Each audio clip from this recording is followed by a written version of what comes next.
I'm about to play a song which I promised to write for you guys earlier this year, and it has been so much harder than I expected. This track has given me so many hurdles to jump, I've somehow ended up with 5 pedals and a weird stick beater. So before I play you the track, I thought it'd be fun to give you a bit more of an insight on what went on behind the scenes. The song started in a previous video where I was reviewing the world's first double pedal. The pedal placed the kick drum in the center of my kit, which left me space for another set of hi-hats. I then came up with a part where I'd pedal a pattern in 3 between my right and my left hi-hat, as well as playing double kicks. So my feet were jumping around like a little tap dancer. As said in that video, if it gets to 10,000 likes, I'll turn it into a full song. And that's why we're here today.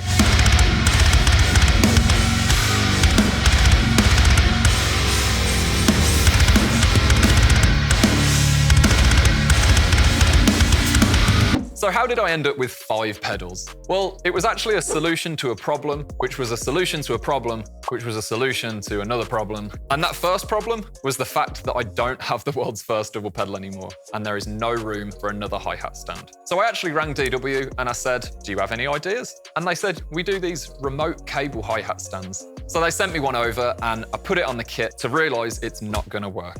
These stands still have 2 little legs and it pushed the pedal way far right. It just wasn't working out. So I rang DW back and they suggested, why don't you use a remote kick drum pedal? And it worked. It looks like a corn dog.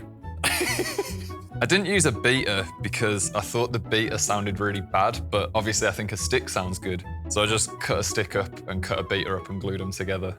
And if you think my craftsmanship is bad, I agree, but it works.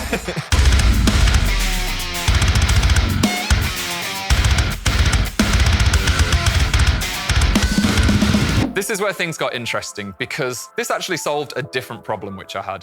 You guys commented a lot that you can't really hear the pedaled hi-hats in the first recording, and naturally, they are quiet. But having these hi-hats positioned under my floor tom completely solved that. It was far away from the other loud cymbals, and the floor tom actually works like a shield to further help that. So that got me thinking, I need to isolate my left hi-hats. And I've got a remote cable hi-hat stand now, so let's put my other hi-hats down here. But now I've got another problem. My hi-hats are down here, and I can't play my hi-hats down here. So why not just put another pedal in there, just throw another hi-hat stand in for my regular hi-hats. It also gave me a bit more freedom because I can use different cymbals. So I've ended up going with a stack down here and a weird stack combo here. So I've got kind of like an effects sound coming from the feet, and I've still got my regular hats up here.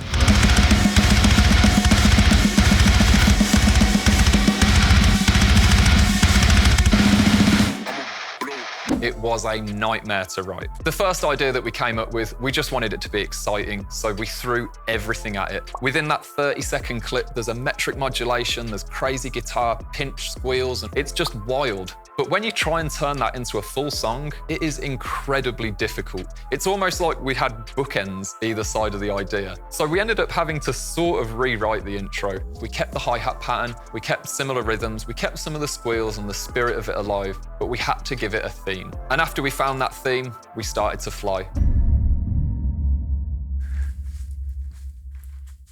The pedals like...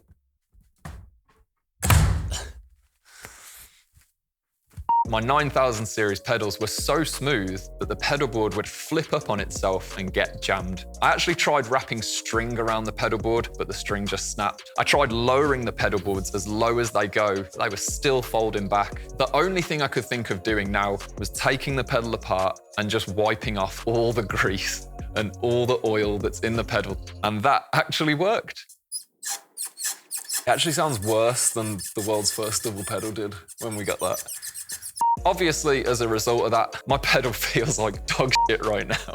It is what it is. I found a solution and I got it done. So I am going to play the song for you now. And if you do like it, please make sure to follow it up on Spotify and give this video a like. It helps me out way more than you can imagine. And this song has been such a huge amount of work. It really would mean the world to me. Peace.